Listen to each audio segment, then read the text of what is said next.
लोगों को बोध करा रहा। यदि सारे भूमंडल के लोग आदि ईश्वर विश्वासी, मानव धर्मी, सेवा धर्मी, चरित्र और सदाचार पालन करने वाले देश में जगह जगह झुंड बनाकर तैयार हो जाएं, तो सारी मानव की व्याधियां, मानव के कष्ट, तरह तरह के झंझट, उत्पात, वैमनस्यता, ये सभी खत्म हो सकता है और मनुष्य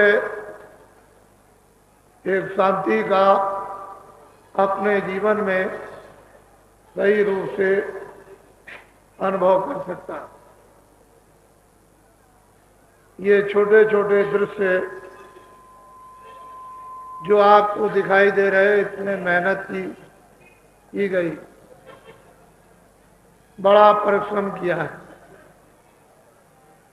सारे देश के अंदर एक ऐसी भावनाओं का विस्तार लोगों के हृदयों तक किया गया है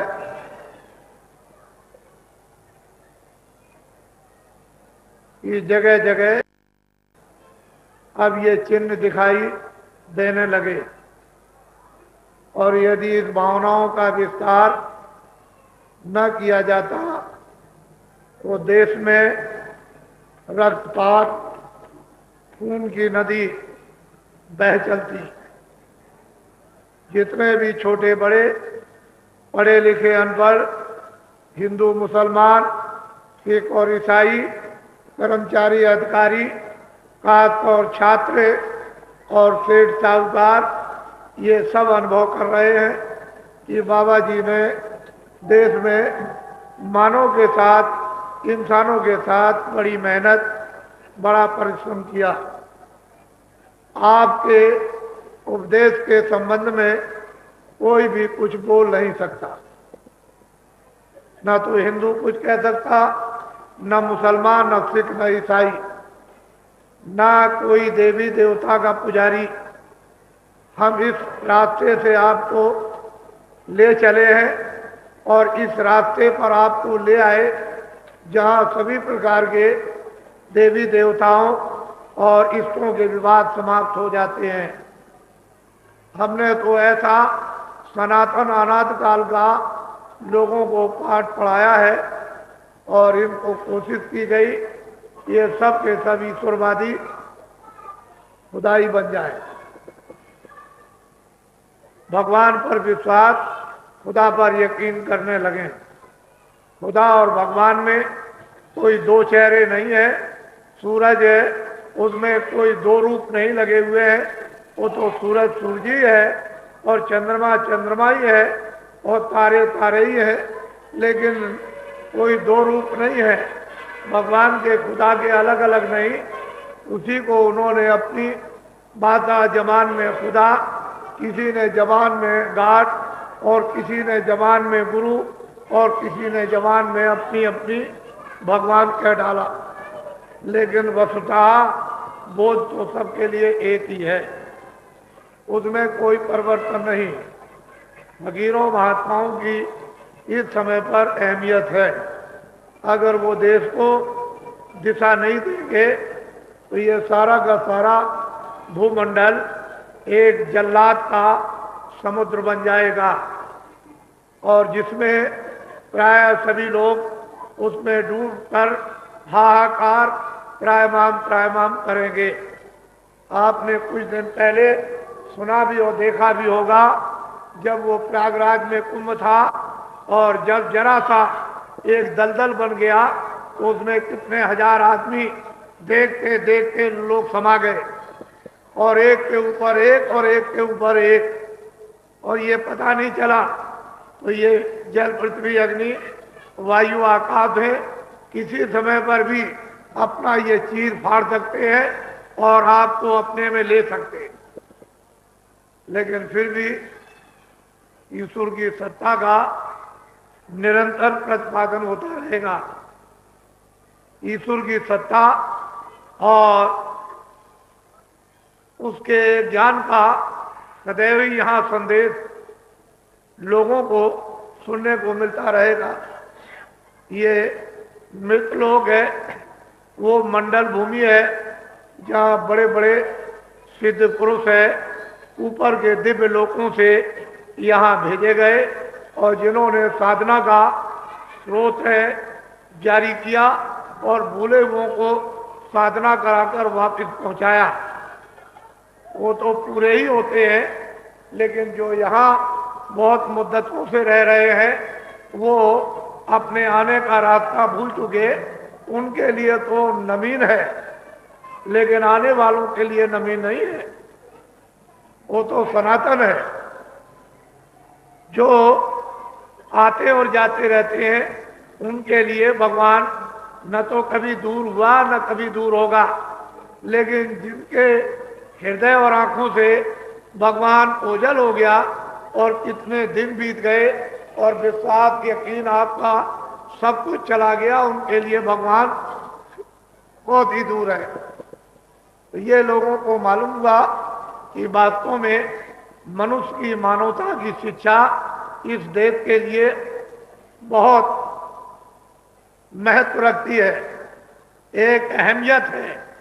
अगर ये शिक्षा डूब गई तो जो आप चिल्ला रहे हो बात बात से, फिर आगे क्या होगा ये तो आप अनुमान से कम बुद्धि से ही सोचो। इसलिए मनुष्य को अपने किए हुए अच्छे और बुरे कर्म का फल निश्चित मिलता है, उससे वो छुटकारा नहीं पा सकता।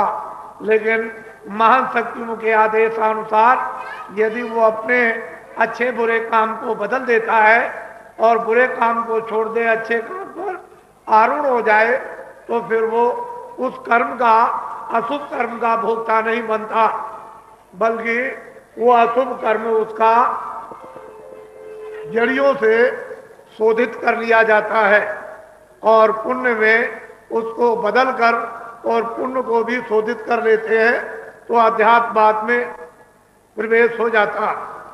बिना इसके काम नहीं हो सकता है। तो इसलिए आप सब लोग बहुत ही जगह जगह गंभीरता से सोचें। मैं सब प्रांतों में भ्रमण करता रहता हूँ। मैंने जो इन 35 सालों में मेहनत देश में की है वो छोटी मोटी मेहनत नहीं। आप इतने बड़े लालच के प्रलोभन के दायरे में फंस गए और फिर भी अभी तक आप अपनी जरूरतों को पूरा न कर सके, अपने समाज में पूरी चीज न ला सके, तो आगे कुछ आप पाने वाले नहीं हो। इतने प्रलोभन लोभ में जो व्यक्ति फंस जाते हैं और लोभ जो है महादुख दारुण है। और लोभ अगर फंसोगे तो आप जानते हो कि लोभ से क्या होता है, नाश हो जाता है।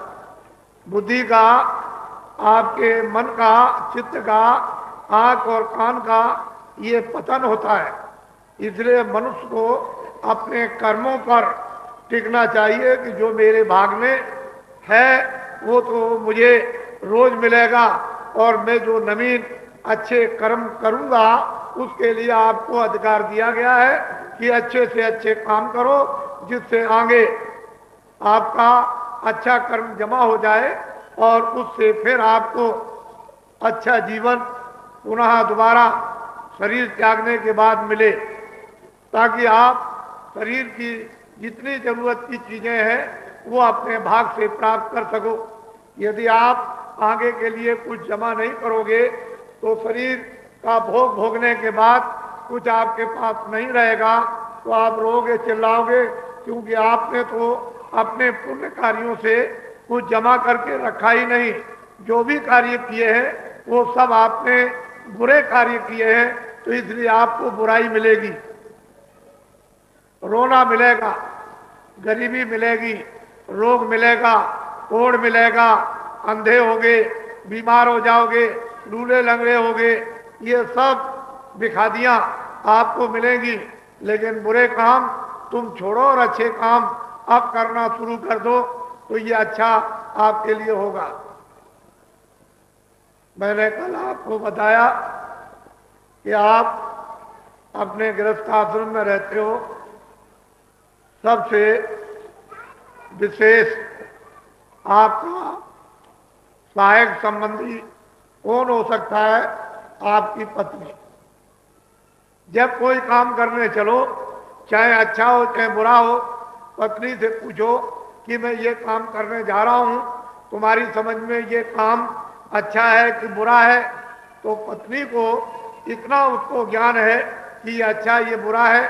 मनुष्य तो अपने उस ज्ञान को खो बैठता है और अज्ञान में प्रवेश हो जाता, लेकिन पत्नी का ज्ञान नहीं नष्ट होता है। वो फौरन आपको उत्तर देगी कि ये काम बुरा है, चोरी बुरी है, डकैती बुरी है, ये कत्ल बुरा है, किसी के साथ जबरदस्ती ये बुरी है, छीना चोरी बुरी है, ये बेईमानी बुरी है।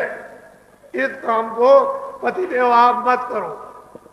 तो पति को चाहिए कि अपनी अर्धांगिनी की बात को मानकर, अपना हित समझकर और उसको त्याग दे, उस काम को न करो। जब आप गृहस्थ आश्रम में इस तरह से यानी परिपक्व हो जाओगे, तब तुमको दिशा मिलेगी महात्माओं की तरफ जाने की। और फिर महात्माओं के पास जब पहुंच जाओगे, तब आपको सही यानी अपने गृहस्थ आश्रम का बोध होगा। इसके पहले होने वाला कुछ नहीं। तो न पत्नी की बात मानते हो, न अड़ोस पड़ोस की बात मानते हो।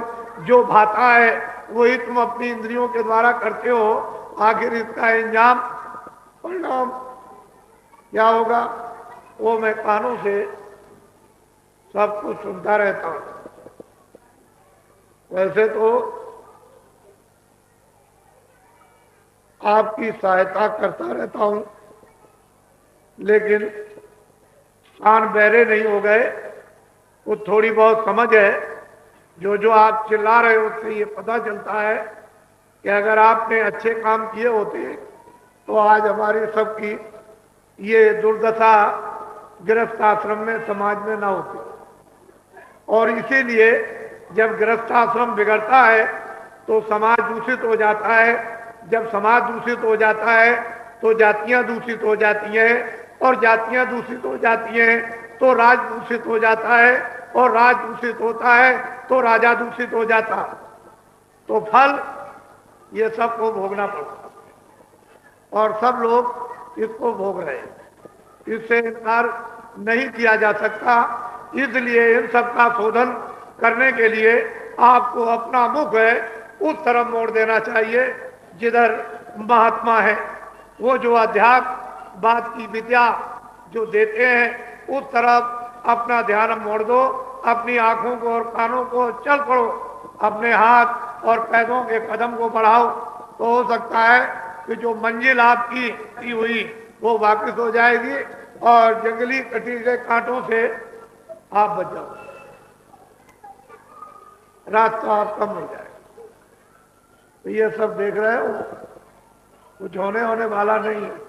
इसलिए हमारी बात फिर सुनो। दिन में खेती, दुकान, दफ्तर का काम करो, शाम को आओ बच्चों की सेवा करो।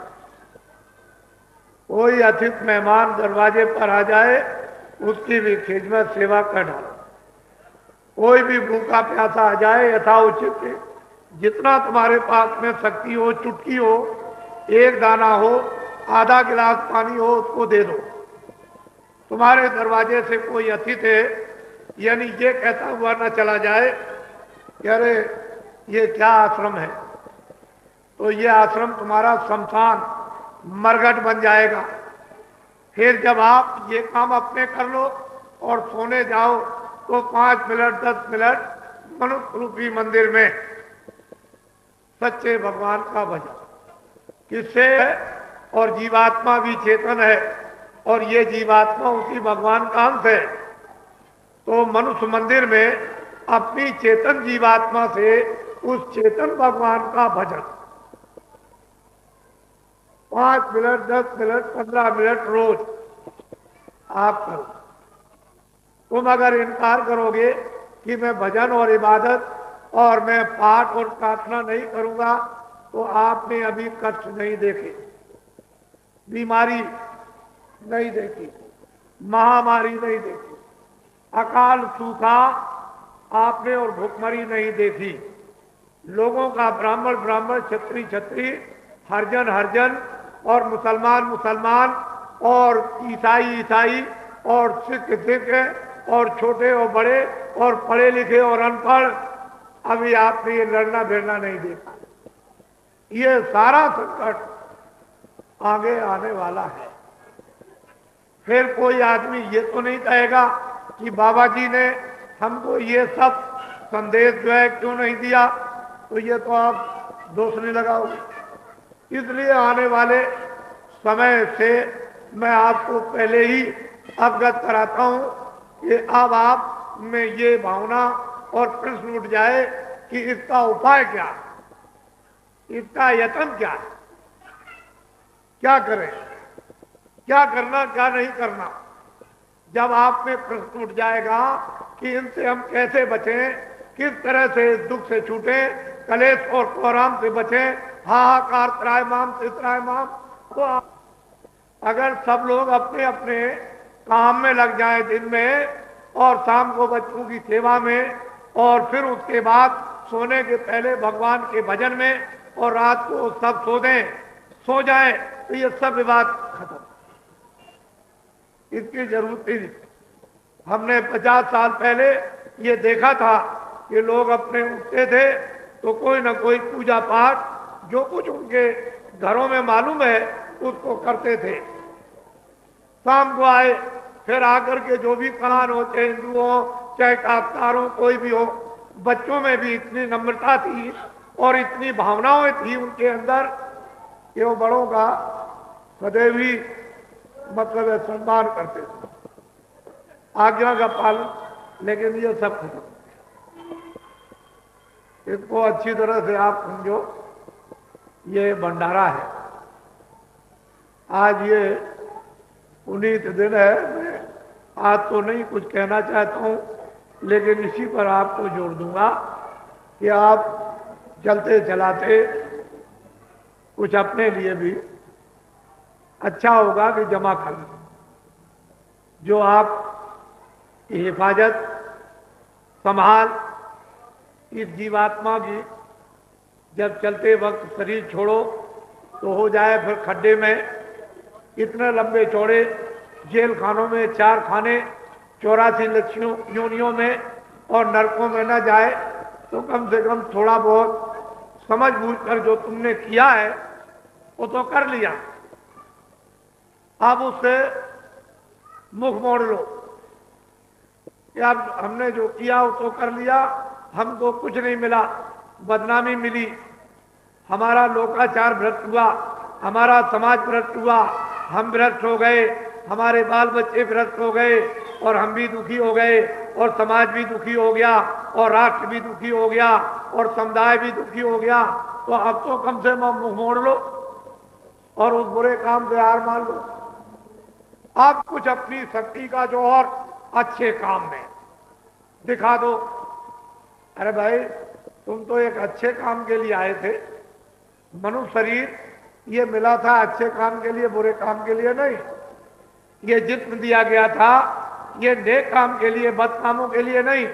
तो आप इन बद कामों में क्यों लगाते हो? अगर तुम इसमें लगाते हो तो कुरान को या रामायण को या गीता को या भागवत को या महात्माओं को या गंगा जमुना को या देवी देवता को फिर आप नहीं मानते हो, क्योंकि आप इस शरीर को और शरीर की इंद्रियों को बुरे काम में लगा रहे हो। तो अच्छे काम में भी लगाओ और मुख मोड़ लो तो अच्छा हो। बाबा जी को निरंतर ये बात वहां तक पहुंचा देंगे कि जब तुम्हारी मृत्यु भी होने लगे तो ये बाबा जी की बातें आपके दिल दिमाग में गुंजारमान होंगी और ये कहोगे उस समय कि बाबा जी ने हमको ये सब समझाया था, लेकिन हमने उनकी बात को कान में रख करके अंदर नहीं उतारा और उस पर कोई विचार विवेक नहीं किया, लेकिन आपको याद रहेगा। तो इसलिए हमारी बात बहुत सीधी है, बहुत सादी है। हमने कल कहा था कि आज आपको नामदान दिया जाएगा, क्योंकि ये भंडारे का पर्व है और ऐसे पुनीत समय में आपको अमूलक धन, अपनी आत्मा का गोपनीय राज भेद ये तो मिलना ही चाहिए, ताकि आपको जीवन में याद रहे कि मैं मथुरा गया था तो मुझे गोपनीय भेद बड़ी सुलभता, बड़ी आसानी से और सरल भजन के लिए सहज, इसमें कोई तकलीफ स्त्री पुरुषों को नहीं। हमने तो ऐसा रास्ता आपके लिए रखा है कि आप बैठ के करो, लेट के करो, खड़े होके करो, चारपाई पे करो, कुर्सी पे करो, सुबह करो, शाम को करो, स्नान करो या ना करो, मेरी तरफ से तो आपके लिए किसी प्रकार का कोई बंधन नहीं। सिर्फ इतना ही बंधन है कि तुम सब के सब शाकाहारी बन जाओ।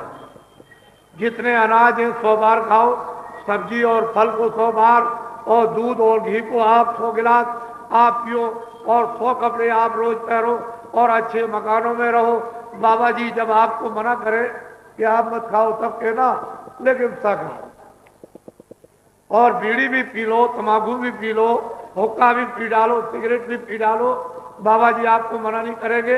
हम तो वैसे नहीं पीते हैं, लेकिन ऐसी कोई नशे की चीज को मत पियो जो बुद्धि जो है भ्रष्ट हो जाए, पागल हो जाए, और तुम आगे चलो टकरा जाओ, मोटर से, पेड़ से, नाली में गिर जाओ, पानी भरा हो उसी में डूब जाओ, मर जाओ।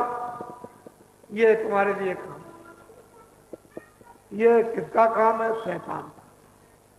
शैतान कौन होता है? पागल। पागल हो, ये उसका काम। तुम क्यों पागल बनते? अच्छे काम करो। मना कौन करता आपको? और इतना नहीं कर सकते हो तो आगे जो तुम भर रहे हो, आखिर में कितने घड़े भरोगे? एक तो तुम्हारा ये घड़ा भर ही गया है, और दूसरा और भर रहे हो आगे के लिए, तो बताओ ये कभी खाली होगा? फिर ये सब भोगना पड़ेगा। तो फिर चिल्लाओगे, फिर कौन आपकी चिल्लाहट को सुनने वाला? बड़े बड़े राजे, बादशाह, चक्रवर्ती, शहंशाह वहां नरकों में इस कदर से काटे और जलाए जा रहे कि लाखों लाखों और करोड़ों करोड़ों वर्षों तक उन कुंडों में जलाए जाते और चिल्ला रहे, और एक भी सिपाही और तीर और तलवार, उनके रिश्तेदार, बाल बच्चे और जितने भी कौमियत के लोग हैं, एक भी वहां उनके पास नहीं जा रहे। जब ये दिव्य नेत्र ज्ञान चक्षु शिव नेत्र मनस्वरूपी इस मकान में जीवात्मा का खुल जाता है, तो ये सब चीजें इसी तरह से दिखाई देती हैं जैसे मैं आपको देख रहा हूं और आप मुझको देख रहे हैं। सब की सब इस तरह से कि महात्माओं ने क्या बताया, 4 खाने क्या है, 84 लक्ष्योनियां क्या है, और ये तमाम अनेक प्रकार के जो नरक हैं वो क्या चीज है, उन नरकों में क्या होता है, और किस तरह से जीवात्माएं उन नरकों में ले जाई जाती हैं, और किन किन कामों से पहुंचाई जाती, और क्या क्या इनको भांत भांत की सजा यानी दी जाती है, ये बिना ज्ञान दृष्टि के कोई पाता नहीं। और जिसको भी ज्ञान दृष्टि मरने के पहले, मौत के पहले यानी प्राप्त हो गई, उन्होंने सबने उन किताबों ने लिख करके आपके लिए रख दिया, और ये कहा कि ये जो कुछ भी लिखा हुआ है उन महात्माओं से मिलना जिन्होंने उसको प्राप्त किया, उनसे मिलो, ये सब कुछ आपको सही बताएंगे, और उनकी बात को तुम अच्छी तरह से सुनना, समझना, अमल करना, और जो रास्ता बताएं उस पर चल देना, खुशी खुशी प्रसन्नता के साथ और तमन्ना से, और निकल कर तुम भी उसको देखो।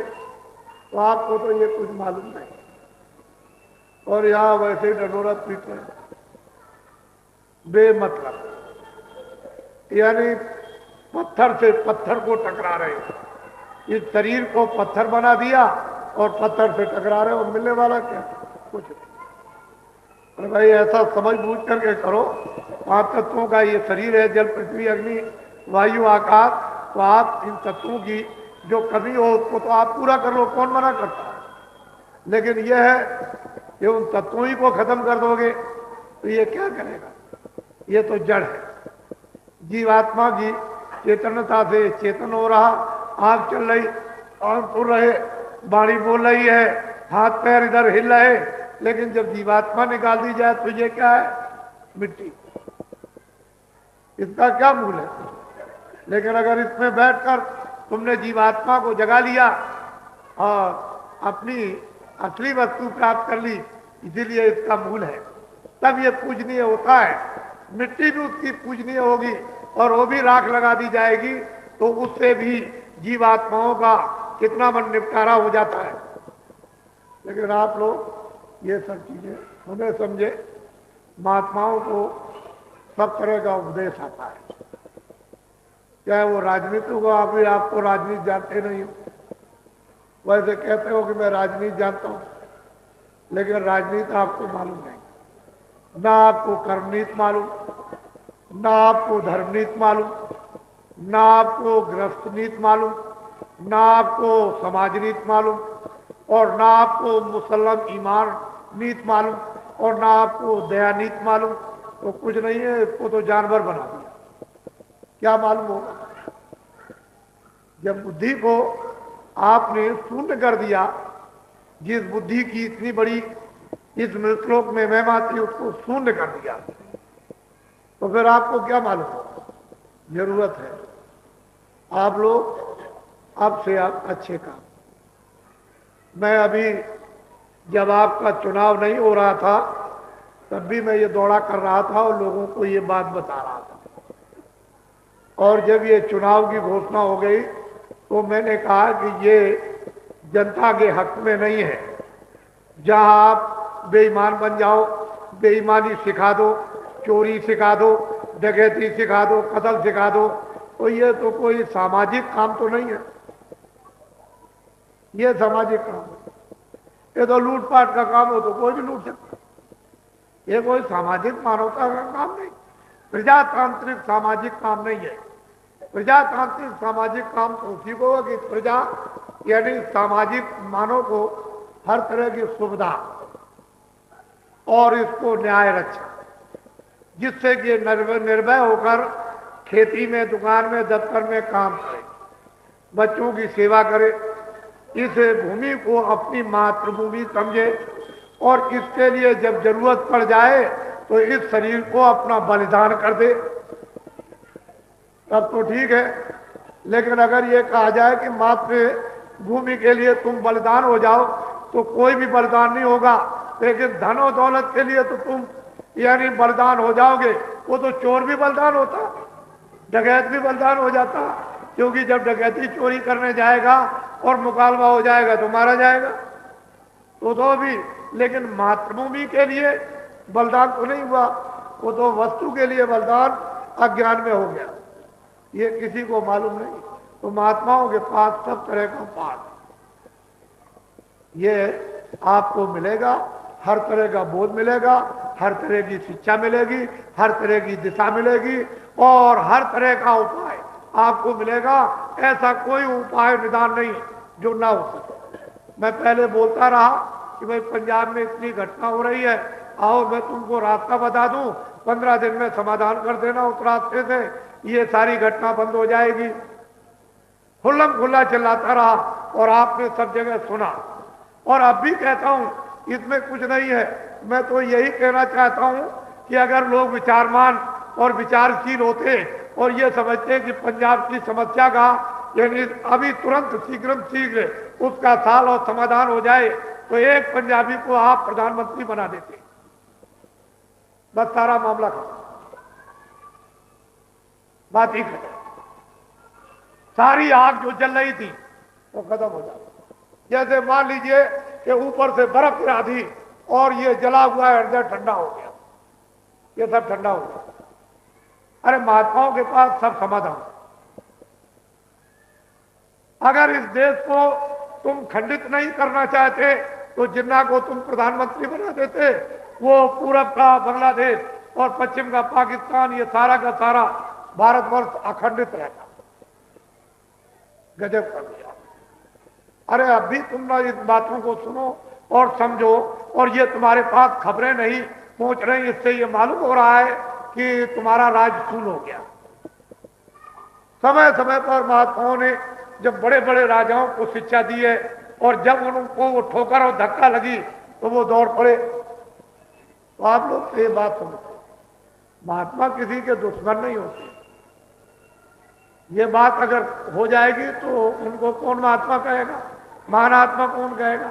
वो तो सिर्फ यह है कि तुम जो दुश्मन समझते हो, अच्छाई और बुराई का अलग अलग यानी बराबर अलग कर देते हैं, तो उस बुराई के कारण तुम उसको दुश्मन समझते हो। अगर तुम में से बुराई निकल जाए तो तुम भी अपना मित्र समझोगे। बस केवल इतना ही अंतर है, समझ का ही फर्क है। एक विवेक समझ और एक अज्ञान, बस और कुछ नहीं। लेकिन यह है कि हमेशा महात्माओं ने जो काम किया है वो अभी इतिहास कहीं गया नहीं। तो आप लोगों से मेरी विनती प्रार्थना है कि आप कुछ चलते चलाते, बहुत गया थोड़ा रहा, ये भी जाने वाला है। बहुत समय चला गया और मतलब ये अब जो रह गया उसमें कुछ है, ये भी कर लो और इसको भी कर लो। मैं कब मना करता हूं? मैं तो किसी को साधु बनाता। मैंने तो स्वामी जी महाराज से कहा था कि कई काम कर ले, कह लगे अरे भाई जब छोड़ करके चल दिए हो तो अब और दूसरा काम कर लेना। अब ये छोटा मोटा काम क्या करते हो, काम तो काम है, तो ये बड़ा काम करना, तो इस बड़े काम में भी तो समय लगेगा। एक छोटे से काम में तो ये बड़ा भी काम हो किया जा रहा और छोटा भी काम करना पड़ता। वही मियाँ दरबार करते हैं और वही मियाँ चूल फूकते हैं, दोनों काम करते हैं। तो असली चीज ये है कि इसको समझो और नामदान ले लो। ये बड़े सौभाग्य की घटना, ये अमोलक वस्तु नहीं मिलती। कितने लोग यहाँ से चले जाते हैं और फिर ये कहते हैं कि मैं आश्रम पर गया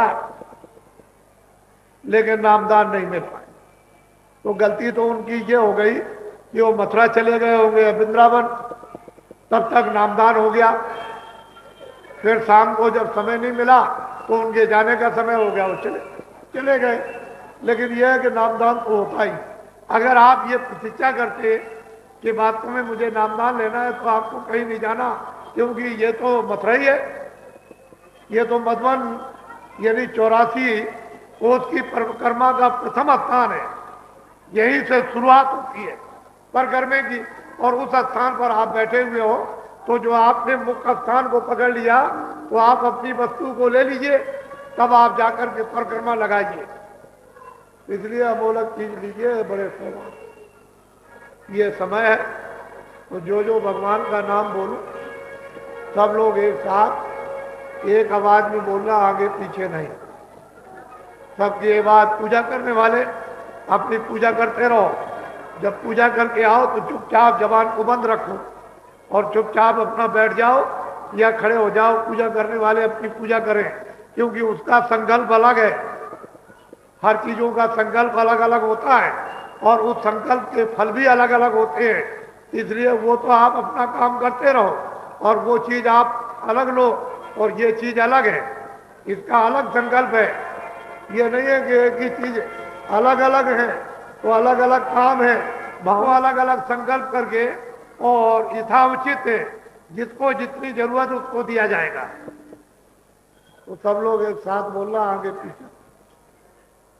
पहले मैं बोलूंगा, उसके बाद आप। जब मैं चुप हो जाऊंगा तो आप भी चुप हो जाओ। टाट वाले भी है, पुराने नामदानी है, सादे भेष में, सादी पोशाक में। इनसे कहो कि भाई आप पुराने नामदानी हो या टाट वाले, तो हमको 5 नाम, 5 रूप, 5 स्थान ये और आवाजें लिखवा दो, और हमको भजन 2 मिनट में, हमको ध्यान 2 मिनट में, और 2 मिनट में हमको सुमरन, ये सब विधि हमको भजन ध्यान सुमरन की बता दो। विधि आपको ये बैठाल कर और सुमरन की विधि आपको ये बता दे। फिर जब आप विधि उसको समझ लो और नाम याद हो जाए, रूप और स्थान और आवाजें, फिर सही सही रूप से करना। अब आप शुरू कर दो तो देखो कितनी जल्दी आप मनुष्य मंदिर में खजाना मिलता है। ये तो आत्म खजाना है, ये रूहों का है, जीवात्माओं का। ये भरा हुआ। लेकिन महापुरुषों के बगैर भेद बताए बिना युक्ति के ये कोई जान नहीं सकता। इसको कहते हैं नापा। पहले लोग दीक्षा कहते थे कि दीक्षा दे दो, मंत्र दे दो, कान फूंक दो। अब ये कान आन फूंकना, मंत्र, ये सब अलग है। ये नामदान है, ये सर्वोपरिदान है। ये अब और सब चीजें पीछे हो गई। असली चीज ये है। और मंत्र ये दिया है कि आप भजन करो तो कान खुल जाए, ध्यान करो तो आंख खुल जाए, और आंख और कान खुले तो सुनने लगो और देखने लगो तो मंत्र तुम्हारे वशीभूत हो। वो कहा नहीं है कि मंत्र को वशीभूत करना। ऐसा काम कर लो अपने जीवन में तो अच्छा है। बोलो जय गुरुदेव। देखो बच्चियों, देवियों, मेरी आपसे बहुत बड़ी प्रार्थना है कि अपने अपने पतियों को जो 40 सालों से बुद्धि जो ये दान में देते रहे, बुद्धि को गलत स्थानों पर बेचते रहे, अब की बात ये ढंढोरा हमारे आगे आने वाले खंड में बचेगा कि देवियों को बताया जाएगा कि बुद्धि को अपने अपने पतियों की बेचने मत देना। ऐसी जगह पर बुद्धि का उपयोग करो कि तुम्हारी बुद्धि बिके भी नहीं, कोई खरीदे भी नहीं 5 साल के लिए, और बुद्धि के एवज में उस विवेक से काम ले लो कि बुद्धि को बेचो भी नहीं और बुद्धि का सहयोग भी कर दिया और कुछ भी पाप तुमको नहीं लगा। लेकिन तुमने जो अभी बुद्धि बेची है 5-5 साल के लिए, तो इतने बड़े बड़े जो पाप हुए वो सब पाप छा गए। तुमको सुख मिलने वाला नहीं है।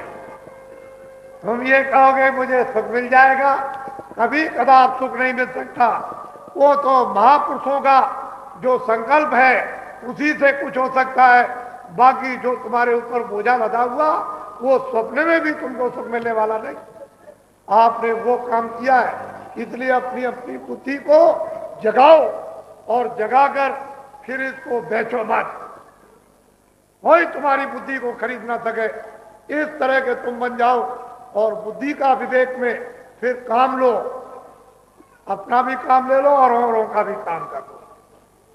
तो मैं अभी खंडों में मैं इसका विस्तार से प्रचार करूंगा। वैचारिक क्रांति में ये सब कुछ आ जाएगा, आप घबराओ मत। और भारत में वैचारिक क्रांति उठ खड़ी होगी, इसको कोई रोक नहीं सकता। हमने तो ये कहा था, इन लोगों ने कहा था बाबा जी आपके पास कुछ अच्छे आदमी हैं। मैंने कहा मैंने 30-35 साल से अच्छे आदमियों को बनाया। कल आप कहोगे कि बाबा जी आपने तो हमको अच्छे आदमी नहीं बताए थे, नहीं तो मैं अपनी बुद्धि का जरा सा प्रयोग कर लेता और बुद्धि से परीक्षा ले लेता। तो मैंने तो आपके सामने खड़ा कर दिया और ये कह दिया कि जब तुम्हारी इच्छा हो तब तुम इनकी परीक्षा कर लेना। जब तुम्हारी इच्छा हो तब परीक्षा कर लेना। मैंने कुछ नहीं कहा, तुम्हारी इच्छा हो, हमने अच्छे आदमी, अब तुम जैसा चाहो, इधर परीक्षा करना चाहो इधर करो, इधर परीक्षा करना चाहो उधर करो। इधर परीक्षा करोगे बुद्धि बिकेगी नहीं, कोई खरीद नहीं सकता है। उधर परीक्षा करोगे बुद्धि बिक गई। जब आपने बुद्धि और अकल को बेच दिया तो तेरे पास इंसान क्या रह गया? तू बिकी हुई अकल और बिकी हुई बुद्धि से भगवान का स्मरण और खुदा की तू इबादत कैसे कर सकता है? ये सोच तो कम से कम, क्योंकि तूने तो अपनी अकल को बेच दिया और बिकी हुई अकल घुटना टेक दिया कि रोजी रोटी हमको दे दो। अरे गुनहगार काफिर इंसानों से रोजी रोटी और काफिरों से मांगते हो? ऐ नालायक नादान, वो उस पर यकीन कर, अल्लाह ताला पर, उस भगवान पर, ब्रह्म पर जितने प्रारब्ध बनाई है। अगर मुंह खोल करके चिल्लाए हे भगवान अल्लाह ताला तू मुझको रोजी रोटी दे दे, अरे तुझको सब कुछ मिल जाएगा। रोजी रोटी भी मिलेगी, बरकत भी मिल जाएगी और तेरे पापों का भी हरण हो जाएगा। ये तो चिल्लाता ही नहीं, बार बार उसी गड्ढे में दौड़ के गिरता उसी। फिर ये कैसे होगा? बोलो जय गुरुदेव।